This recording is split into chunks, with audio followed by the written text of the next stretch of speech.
Okay, so that's number 5 then. Are you kidding me? Alright, we're about to go ahead and just start going in. Here we go. That's number 5. Holy cow, are you... Okay, let's listen. Hold on. This station is testing equipment that can quickly warn you in the event of an emergency.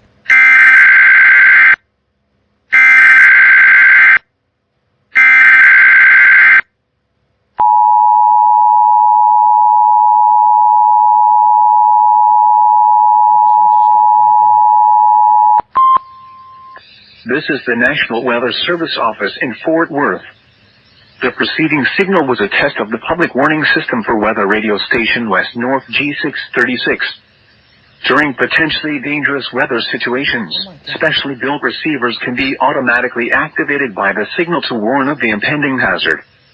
Tests of the signal and receiver's performance are normally conducted by the National Weather Service each Wednesday between 10 a.m. and noon, and between 6 and 8 p.m. If there is a threat of severe weather, the test will be postponed to the next available good weather day. Reception of this broadcast, and especially the warning alarm tone, will vary at any given location. This variation, normally more noticeable at greater distances from the transmitter, can occur even though you are using a good quality receiver in good working order. The warning alarm tone will be activated for hazardous watches and warnings for the following counties: Brown, Callahan, Comanche, Eastland, Shackelford, and Stevens. This concludes the test of weather radio station West North G636.